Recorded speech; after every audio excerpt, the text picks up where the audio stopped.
તેલ ઉદ્યોગની વાત કરીએ તો તેલ 3 ટાઈપે બનાવવામાં આવે છે. મગફળીમાંથી તેલ બનાવવામાં આવે છે જેને સિંગતેલ કહેવામાં આવે છે. કપાસ જે છે એના બીજ એને પીલીને જે તેલ બનાવવામાં આવે છે એને કપાસિયા તેલ કહેવામાં આવે છે. અને પ્રોસેસ કરી વનસ્પતિ ઘી બનાવવામાં આવે છે. બરાબર, તો 3 આપણા ગુજરાતની અંદર તેલ ક્ષેત્ર, તેલ ઉદ્યોગની અંદર એટલે મતલબ ખોરાકની અંદર જે તેલનો ઉપયોગ કરવામાં આવે છે એની અંદર 3 જાતના તેલનું ઉત્પાદન થાય છે.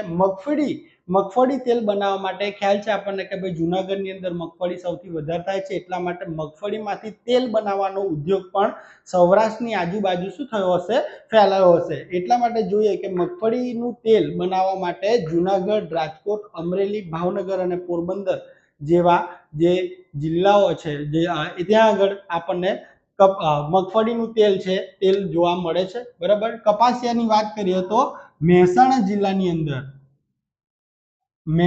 જિલ્લાની અંદર કડી નામનું જે ગામ છે, કડી અને એની આજુબાજુના ક્ષેત્રોની અંદર કપાસના બીજમાંથી શું છે, તેલ બનાવવામાં આવે છે. અને વનસ્પતિ ઘી એ અમદાવાદ, ભાવનગર અને પોરબંદર જેવા વિસ્તારોમાંથી આપણને જોવા મળે, એનું ઉત્પાદન આપણને થાય છે એ જોવા મળે છે. તો આ વાત હતી ખેતી આધારિત ઉદ્યોગોની.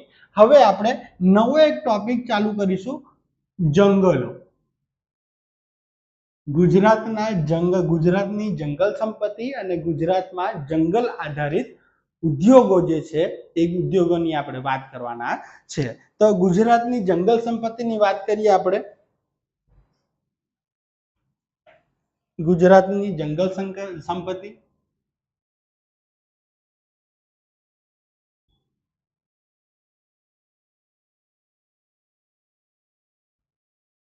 ગુજરાતની જંગલ સંપત્તિની આપણે વાત કરવા જઈ રહ્યા છે. એકચ્યુઅલી જંગલ સંપત્તિ આધારિત ઉદ્યોગો અને ખેતી આધારિત સંબંધિત ઉદ્યોગો આપણે અલગ અલગ એટલા માટે લીધા છે કારણ કે આપણને ખ્યાલ આવે કે ભાઈ જંગલની અંદરથી જે વસ્તુઓ મળી રહી છે, જંગલની અંદરથી કયા ઉદ્યોગો છે, ઉદ્યોગોનું ઉત્પાદન થાય છે. દાખલા તરીકે જે લાખ મળે છે, ગુગળ મળે છે, જંગલની અંદરથી મળતી જે વનસ્પતિઓ, કંદમૂળ છે એનો ઉપયોગ કરીને આપણે ઔષધિઓ બનાવીએ છીએ.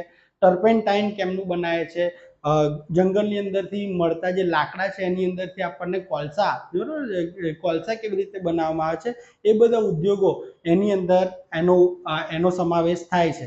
એટલા માટે આપણે અલગ અલગ લીધા છે કે ખ્યાલ આવે કે ખેતી આધારિત ઉદ્યોગો છે એ કયા છે અને જંગલ આધારિત ઉદ્યોગો કયા છે. બરાબર, તો જંગલ આધારિત ઉદ્યોગોને સમજવા માટે પહેલા જંગલોને સમજવાની જરૂર છે. તો ગુજરાતની અંદર જંગલની વાત કરીએ, જંગલો કુલ કેટલા પ્રકારના છે? 4 પ્રકારના જંગલો છે.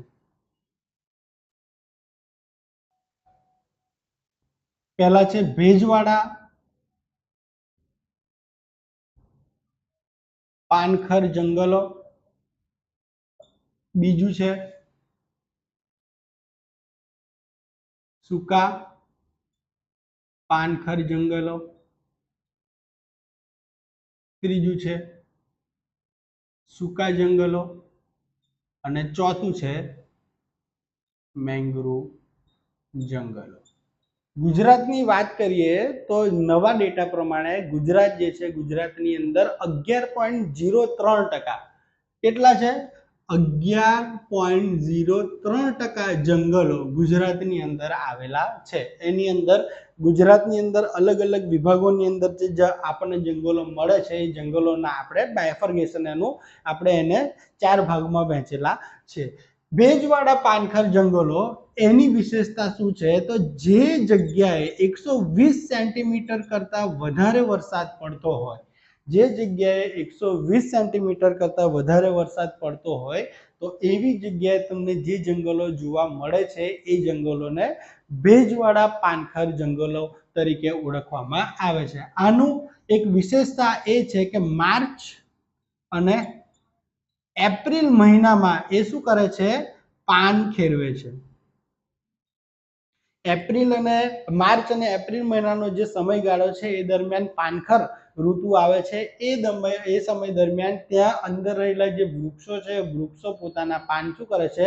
ખેરવી દે છે. બરાબર, તો એટલા માટે આ ભેજવાળા પાનખર જંગલો ક્યાં આગળ આપણને જોવા મળે છે? તો 120 સેન્ટીમીટર કરતા વધારે વરસાદવાળા જે પણ વિસ્તારો ગુજરાતની અંદર એનો સમાવેશ થાય છે એ જગ્યાએ આપણને જોવા મળે છે. તો ક્યાં ક્યાં જોવા મળે છે? તો દક્ષિણ ગુજરાતની અંદર જોવા મળે છે. ક્યાં આગળ? વલસાડ, ડાંગ, તાપી, બરાબર, વલસાડ, ડાંગ, તાપી, નવસારી,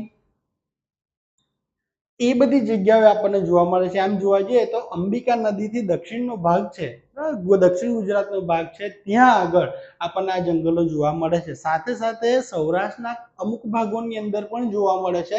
ક્યાં આગળ જોવા મળે છે? તો સૌરાષ્ટ્રની અંદર ગિરનાર અને શેત્રુંજય જે પર્વત છે, શેત્રુંજય પર્વત છે, ગિરનાર અને શેત્રુંજય પર્વતની આજુબાજુનો જે પ્રદેશ છે ત્યાં આગળ વધારે વરસાદ પડે છે અને એટલા માટે આ જગ્યાએ પણ આપણને ભેજવાળા પાનખર જંગલો જોવા મળે છે. ઉત્તર ગુજરાતની વાત કરીએ, મતલબ તળ ગુજરાતમાં ઉત્તર ગુજરાતની વાત કરીએ તો આપણને તળ ગુજરાતની અંદર ઉત્તર ગુજરાતમાં આપણે જોવા જઈએ તો સાબરકાંઠા, અરવલ્લી, દાહોદ જેવી જગ્યાઓએ, બરાબર, સાબરકાંઠા, અરવલ્લી અને દાહોદ જેવી જગ્યાએ આ જંગલો તમને જોવા મળે છે. બરાબર, તો 120 સેન્ટીમીટર કરતા વધારે વરસાદ ક્યાં આગળ વધારે વરસાદવાળા વિસ્તારોની અંદર આ જે જંગલો, આ પ્રકારના જંગલો જોવા મળે છે. આની અંદર મુખ્યત્વે સાગ, સાલ, સીસમ જેવા લાકડાઓ તમને જોવા મળે છે, જેનો ઉપયોગ આપણે શાની અંદર કરી શકીએ છીએ? બાંધકામની અંદર, બાંધકામના લાકડા માટે આપણે કરી શકીએ છીએ. સૌથી અગત્યનું બાંધકામ માટે મળતું લાકડું જો તમને જોવા મળે તો વલસાડી સાગ એ સૌથી વધારે મોંઘું અને સૌથી વધારે મજબૂત લાકડું તમને આ જંગલોની અંદર જોવા મળે છે. બરાબર, તો આ વાત થઈ ગઈ ભેજવાળા પાનખર જંગલોની. જો મિત્રો આપણને ખ્યાલ ના આવે કે આ જંગલો કયા એરિયાની અંદર હશે, તો તમારે વરસાદ છે, વરસાદનું જે વિતરણ આપણે જોવું છે, વરસાદના વિતરણ ના હિસાબે તમે ગુજરાતના જે ભાગ કરો છો એ ભાગ કરી અને એની અંદર પણ તમે ગેસ કરી શકો છો કે આ જગ્યાએ કયા જંગલો હશે. ભેજવાળા જંગલ હશે, સૂકા જંગલ હશે, કે ભાઈ ઝાડી ઝાકરા વાળા સૂકા જંગલો હશે, કે પછી મેંગ્રુવ જંગલો હશે. મેંગ્રુવ જંગલોની તો વાત જ અલગ છે કે એ જે દરિયા કિનારાના પટ્ટા પર આપણને જોવા મળે છે. બરાબર, પરંતુ 120 સેન્ટીમીટર કરતા વધારે વરસાદ હશે જે પણ એરિયાની અંદર, ત્યાં આગળ ભેજવાળા પાનખર જંગલો જોવા મળશે. 60 થી 120 સેન્ટીમીટર, 60 સેમી થી 120 સેન્ટીમીટર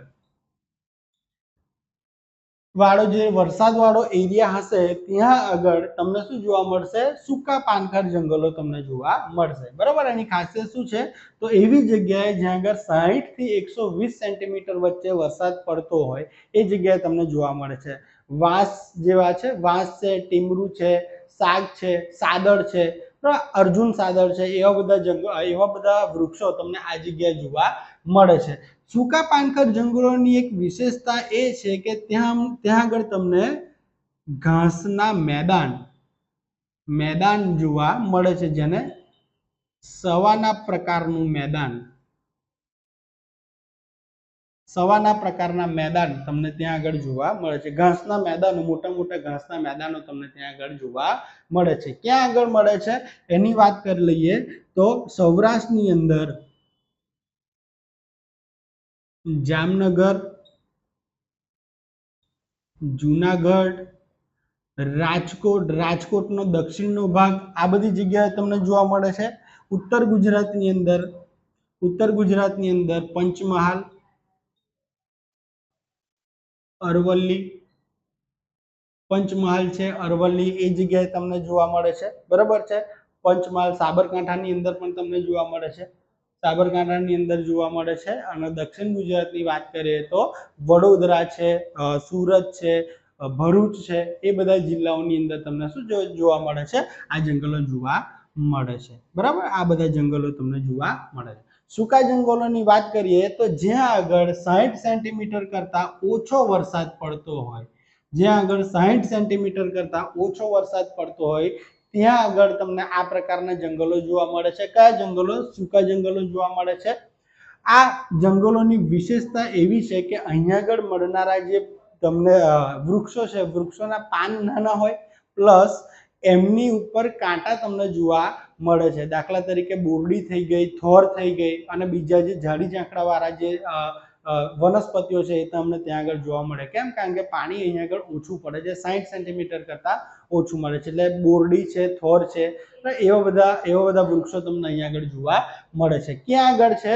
તો કચ્છની અંદર મોરબી, કચ્છ, મોરબી, સુરેન્દ્રનગર જેવા જિલ્લાઓમાં તમને આ વસ્તુ જોવા મળે છે. અને મેંગ્રુવ જંગલોની વાત કરીએ તો મેંગ્રુવ જંગલોમાં દુનિયામાં સૌથી વધારે મેંગ્રુવ જંગલ ઇન્ડોનેશિયાની અંદર જોવા મળે છે. બરાબર. ભારતની વાત કરીએ તો ભારતની અંદર સૌથી વધારે મેંગ્રુવ જંગલો જો તમને જોવા મળતા હોય તો એ પશ્ચિમ બંગાળની અંદર છે. કેમ? કારણ કે સુંદરવન જે ડેલ્ટા છે, સુંદરવન ડેલ્ટા, એની અંદર આનો સમાવેશ થાય છે. મેંગ્રુવ જંગલોની વાત કરે છે, મેંગ્રુવ જંગલો. બરાબર. તો ભારતની અંદર સૌથી વધારે ક્યાં છે? વેસ્ટ બેંગોલ એટલે પશ્ચિમ બંગાળની અંદર, અને બીજા નંબરે સેકન્ડ નંબરે ગુજરાત આવે છે. ગુજરાત જે છે ભારતના લગભગ 21% જંગલો, ગુજરાત છે ભારતના લગભગ 21% જંગલો છે. જંગલો ક્યાં આગળ આવેલા છે? મેંગ્રુવ જંગલો ગુજરાતની અંદર આવેલા છે. ગુજરાતની અંદર જે જંગલો આવેલા છે ને ચેરના જંગલ કહેવામાં આવે છે. કેમ? કારણ કે અહીંયા આગળ ચેરના વૃક્ષો તમને સૌથી વધારે જોવા મળે છે. ગુજરાતની વાત કરીએ તો ગુજરાતમાં કઈ જગ્યાએ? તો કચ્છમાં સૌથી વધારે છે. જુનાગઢ, કચ્છ, જુનાગઢ અને જામનગર ની અંદર આ 3 જગ્યાએ તમને જોવા મળે છે. બરાબર છે. આ 3 જગ્યાએ તમને મેંગ્રુવ્સના જંગલો જોવા મળે છે. મેંગ્રુવના જંગલો આપણી માટે બહુ જ મહત્વના છે, ખૂબ જ મહત્વના છે. કેમ? કારણ કે આ જંગલો દરિયાની અંદરથી આવતી સુનામી અથવા દરિયાની અંદરથી આવતા જે તોફાનો છે, તોફાનોને કિનારા પર રોકે છે અને અંદર જમીનની અંદર જે નુકસાન થાય છે, નુકસાન થતું અટકાવે છે. સાથે સાથે મેંગ્રુવ જંગલોની અંદર ઘણી બધી જે વિશિષ્ટ પ્રજાતિઓ તમને અહીંયા આગળ જોવા મળે છે. બરાબર. એટલે જીવ વિજ્ઞાનની દ્રષ્ટિએ પણ મેંગ્રુવ્સના જંગલો બહુ મહત્વના છે. સાથે સાથે સર્પગંધા જેવી જે વનસ્પતિઓ ત્યાં આગળ થાય છે, જે ઉદ્યોગ, આપણે જે સ્વાસ્થ્ય ઉદ્યોગ જે છે, મેડિસિન્સ, બરાબર, એની અંદર પણ એનો ઉપયોગ વધારે થાય છે. આયુર્વેદિક દવાઓની અંદર આની અંદરથી ઘણી બધી વનસ્પતિઓનો ઉપયોગ થાય છે.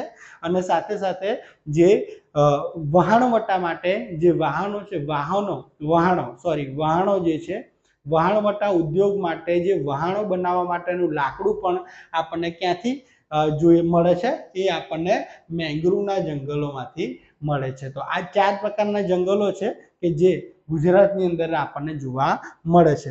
હવે જંગલો આપણે જોયા બાદ આપણે જોઈશું જંગલો આધારિત ઉદ્યોગોની આપણે વાત કરીશું. જંગલો આધારિત ઉદ્યોગોની વાત કરીશું તો સૌ પ્રથમ ઉદ્યોગ જે છે ઇમારતી લાકડાનો ઉદ્યોગ. ઇમારતી લાકડાનો ઉદ્યોગ આપણે જોવા મળશે. બરાબર છે. શાક છે, સાલ છે, સીસમ છે, એવા ઘણા બધા જે લાકડા જે છે એ બાંધકામ માટે, ઘરોના બાંધકામ માટે આપણે યુઝમાં લઈએ છીએ. વાંસ છે, વાંસનું જે છે કામ આપણે બાંધકામ માટે ઉપયોગમાં લઈએ છીએ, ઘર બનાવવા માટે ઉપયોગમાં લઈએ છીએ. એટલા માટે 2007 થી લઈને 2012 સુધી વલસાડ અને ડાંગ જિલ્લામાં વાંસ વિકાસ યોજનાનો અમલ કરવામાં આવ્યો હતો. ત્યારબાદ વાત કરીએ કે ફર્નિચરની વાત કરીએ તો નવસારીની અંદર વાંસદા જે છે, નવસારીના વાંસદાની અંદર આવેલું નવતાડ અને સંખેડા, બીજું જે છે સંખેડા, આ 2 જગ્યાએ નવતાડ એ વાંસદાની અંદર આવેલું છે અને બીજું મુખ્ય કેન્દ્ર સંખેડા છે. આ બે જગ્યાએ ફર્નિચર બનાવવા માટે ફર્નિચર બનાવવા માટેનો ઉદ્યોગ જે છે ફર્નિચર બનાવવાનો ઉદ્યોગ એ વિકસેલો છે. સંખેડાની વાત કરીએ તો સંખેડાનું જે ફર્નિચર છે જેને જીઆઈ ટેગ પણ મળેલો છે. સંખેડાનું ફર્નિચર બહુ સરસ આવે છે, આપણે એ કરવાનું. સાથે સાથે ઇમારતી લાકડાની અંદર ગુજરાતમાંથી મળતું વલસાડી સાગ એ મહત્વનું છે. ગુજરાતની અંદરથી મળતું વલસાડી શાક મહત્વનું છે. સીસમ પણ મળે છે, શાક પણ મળે છે, સાલ પણ મળે છે, વાંસ પણ મળે છે. આ બધા ઘણા બધા વૃક્ષો મળે છે જેની અંદરથી આપણે ઇમારતી લાકડું બનાવીએ છીએ. પરંતુ સૌથી વધારે મહત્વનું જો કોઈ લાકડું હોય તો વલસાડી શાક. એ કિંમતમાં ઘણું મોંઘું આવે છે, મજબૂત હોય છે. એક વખત એની અંદરથી ફર્નિચર બનાવો વર્ષો વર્ષ સુધી આપણને એ કામ લાગે છે. બરાબર, તો આ વાત થઈ ગઈ ઇમારતી લાકડાનું. ઇમારતી લાકડાનો જે ઉદ્યોગ ક્યાં ક્યાં વિકાસ પામેલો છે એની વાત કરી. બરાબર, હવે વાત કરીશું લાખ. લાખ એક પદાર્થ છે, લાલ કલરનો આવે છે, જેને કલર કરવા માટે કોઈ વસ્તુને ચોંટાડવા માટે ઘણા બધા કામમાં એનો ઉપયોગ થાય છે. તો લાખ બનાવવા માટે વડોદરાના પીપળેશ, વડોદરા એની અંદર પીપળેશ નામનું ગામ છે, ત્યાં આગળ લાખ સંશોધન કેન્દ્ર એ આવેલું છે. લાખ સંશોધન કેન્દ્ર આવેલું છે. બરાબર, તો લાખ બનાવવા માટે કઈ એક જગ્યા આપણને જોઈએ છે? પીપળેશ, વડોદરાની અંદર પીપળેશ છે, ત્યાં આગળ લાખ સંશોધન કેન્દ્ર આવેલું છે. ત્યારબાદ આવે છે રતનજ્યોત. બરાબર, આ રતનજ્યોત એક વૃક્ષ છે. બરાબર, વૃક્ષ છે. એ શાની અંદર? તો બાયોડીઝલ. બાયોડીઝલ બનાવવા માટે રતનજ્યોતના જે બીજ છે, બીજની અંદરથી આપણે બાયોડીઝલ બનાવવા માટે તેલ કાઢીએ છીએ. 35 થી 41% જેટલું તેલ આના જે બીજ છે, બીજની અંદરથી આપણને જોવા મળે છે. રતનજ્યોત, બરાબર, રતનજ્યોતની અંદરથી આપણને શું મળે છે? બીજ મળે છે. અને બીજની અંદરથી 35 થી 41% તેલ આપણને મળે છે. અને એ શાની અંદર ઉપયોગ થાય છે? બાયોડીઝલ બનાવવા માટે ઉપયોગમાં આવે છે. જે તેલ બનાવવા માટે, તેલ કાઢવા માટે ગુજરાતની અંદર એક ફેક્ટરી છે, આજી જીઆઈડીસી. આજી જીઆઈડીસી, બરાબર, રાજકોટની અંદર આજી જીઆઈડીસી આવેલી છે. એની અંદર રતનજ્યોતના બીજમાંથી તેલ બનાવવાનું જે સેન્ટર છે એ આપણે ફેક્ટરી ત્યાં આગળ આપણને જોવા મળે છે. ઓકે, તો આ વાત થઈ બાયોડીઝલની, રતનજ્યોતની. બરાબર, આજી જીઆઈડીસી તમારે યાદ રાખવાનું.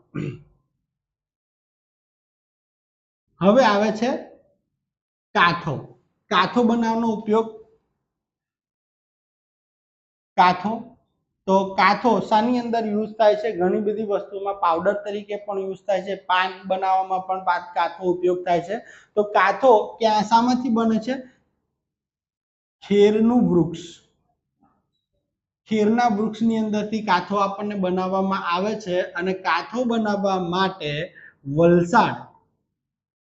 વલસાડની અંદર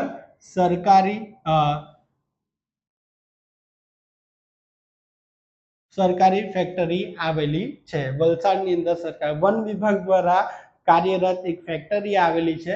વન વિભાગ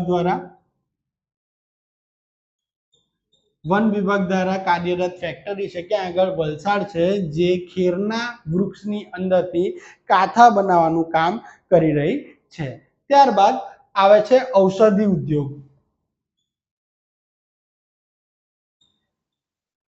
ઔષધિ ઉદ્યોગ આપણે જાણીએ છીએ કે જંગલોની અંદરથી ઘણી બધી વસ્તુઓ એવી મળે છે. વનસ્પતિ થઈ ગઈ, વૃક્ષના પાન થઈ ગયા, એની છાલ થઈ ગઈ, મૂળ થઈ ગયા. બરાબર, કોઈ નાનો છોડ હોય, છોડના પાન થઈ ગયા, એનું ફળ થઈ ગયું. એ બધી ઘણી બધી વસ્તુઓ આપણે આયુર્વેદિક ઉપચાર, દેશી દવાઓ બનાવવા માટે આપણે એનો ઉપયોગ કરીએ છીએ. બરાબર, તો ઔષધિ, એ ઔષધિની અંદર પણ વન જે છે, જંગલ છે, ઘણા મહત્વના છે. એટલા માટે 1991 થી વડોદરા નજીક વડોદરા નજીક રમણ ગામડી નામની જગ્યા છે. વડોદરા નજીક રમણ ગામડી નામની જગ્યા છે, જ્યાં આગળ ધન્વંતરી પરિયોજના ચાલે છે. ધન્વંતરી પરિયોજના ક્યાં આગળ ચાલે છે? 1991 ની અંદર વડોદરાની અંદર રમણ ગામડી નામનું ગામ છે, ત્યાં આગળ ધન્વંતરી પરિયોજના ચાલે છે, કે જે સરકાર દ્વારા જે ધન્વંતરી પરિયોજના અંતર્ગત આયુર્વેદિક દવાઓ બનાવવામાં આવે છે અને એનું ડિસ્ટ્રીબ્યુશન કરવામાં આવે છે. બરાબર. તો ઔષધિ ઉદ્યોગની અંદર આપણે ગુજરાતની અંદર યાદ રાખવાનું છે વડોદરાની અંદર રમણ ગામડી ધન્વંતરી પરિયોજના. હવે આવે છે ગુગળનો ઉદ્યોગ. ગુગળ વૃક્ષમાંથી કાઢવામાં આવે છે. બરાબર. સૌથી વધુ વૃક્ષમાંથી ગુગળ વૃક્ષમાંથી ગુગળના વૃક્ષની અંદરથી એનો જે ગુંદર જેવું મળે છે, એનો રસ જે છે, રસની અંદરથી ગુગળ કાઢવામાં આવે છે. બરાબર. સૌથી વધારે કચ્છ જિલ્લાની અંદર ગુગળ આપણને મળે છે. બરાબર. અને કચ્છ જિલ્લાની અંદર માતાનો મઢ જે છે, માતાના મઢની અંદર મોટું બજાર, ગુગળનું બજાર આપણને જોવા મળે છે. તો ગુગળ સૌથી વધારે ક્યાં આગળ મળે છે? કચ્છ જિલ્લાની અંદર આપણને ગુગળ જોવા મળે છે. બરાબર. તો આ તમારું જે વનસ્પતિ જંગલ આધારિત ઉદ્યોગ, બરાબર, એની આપણે વાત કરી રહ્યા છે. યાદ હોય તો આપણે ચેક કરીએ. બીજું, આનાથી આગળ જે ગુગળની પછી આવે છે લાકડા વેરવાની મિલો.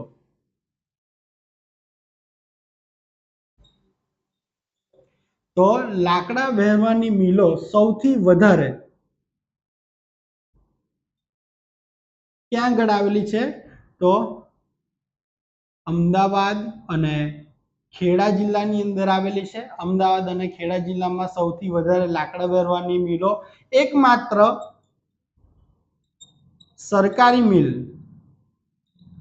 એકમાત્ર સરકારી લાકડા વેરવાની મિલ ક્યાં આગળ આવેલી છે? એ વઘઈ, ડાંગ જિલ્લાની અંદર વઘઈ જે છે, વઘઈની અંદર એકમાત્ર જે લાકડા વેરવાની મિલ છે, લાકડા વેરવાની મિલ આવેલી છે. હવે લાકડાની વાત કરીએ તો લાકડાનો ઉપયોગ કાગળ અને કાગળનો માવો બનાવવા માટે પણ થાય છે. તો કાગળ ઉદ્યોગની આપણે વાત કરીએ તો સોનગઢ, બરાબર છે, સોનગઢ તાપી જિલ્લાનું સોનગઢ છે. તાપી જિલ્લાનું જે સોનગઢ છે એની અંદર સેન્ટ્રલ પલ્પ મિલ એ આવેલી છે. સેન્ટ્રલ પલ્પ મિલ આવેલી છે, જેની અંદરથી વૃક્ષની અંદરથી કાગળનો માવો બનાવવામાં આવે છે. શાની માટે એ છે? કાગળનો માવો બનાવવા માટે આ મહત્વની છે. કાગળનો માવો બનાવવા માટે સોનગઢની અંદર, એટલે તાપી જિલ્લાની અંદર સોનગઢ છે, જેની અંદર સેન્ટ્રલ પલ્પ મિલ આવેલી છે. એના સિવાય અમદાવાદની વાત કરીએ, અને અહીંયા આગળ લખું છું, અમદાવાદમાં બારેજડી અને બાવડાની અંદર પણ કાગળનો માવો બનાવવાની મિલો આવેલી છે. અને સાથે બીજી જગ્યાએ સુરતની અંદર ગંગાધરા આ જગ્યા છે, જગ્યાએ પણ કાગળમાંથી માવો, એટલે વૃક્ષોની અંદરથી કાગળનો માવો અને કાગળ બનાવવાનો ઉદ્યોગ છે, ઉદ્યોગ વિકાસ પામેલો છે. તો કાગળની અંદર શું યાદ રાખવાનું છે? સેન્ટ્રલ પલ્પ મિલ સોનગઢ યાદ રાખવાનું છે. બીજું, અમદાવાદની અંદર બારેજડી અને બાવડા, અને સુરતની અંદર ગંગાધરા.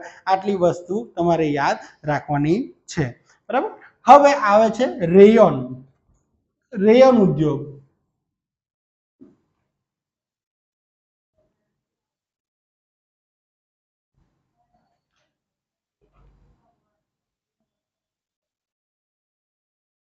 રેયોન ઉદ્યોગ રેયોન એ લાકડામાંથી બનાવવામાં આવે છે, અને રેયોનનો ઉપયોગ ક્યાં આગળ થાય છે? રેયોનનો ઉપયોગ આર્ટ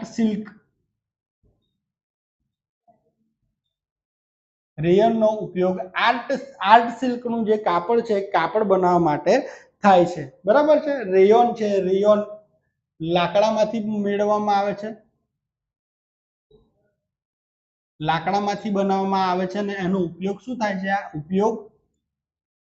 એનો ઉપયોગ છે આર્ટ સિલ્કનું કાપડ બનાવવા માટે થાય છે. સુરતની બાજુમાં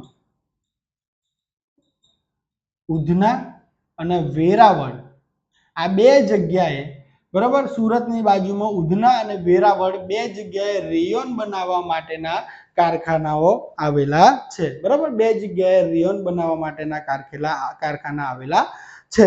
તો આ તમારી વાત થઈ ગઈ. એની સાથે સાથે પડિયા બનાવવાનો ઉપયોગ, પડિયા અને પતરાળા બનાવવાનો ઉદ્યોગ પણ વિકાસ પામેલો છે. જે શાની અંદરથી બનાવવામાં આવે છે? ખાખરાના પાનમાંથી બનાવવામાં આવે છે.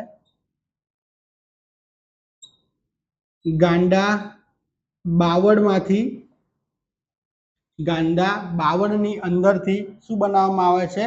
કોલસો બનાવવામાં આવે છે.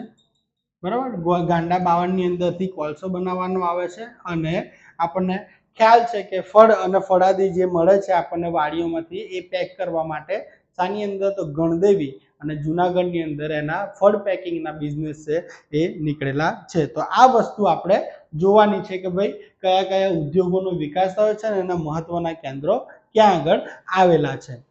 તો આ વાત થઈ આપણા જંગલ અને જંગલ આધારિત ઉદ્યોગોની.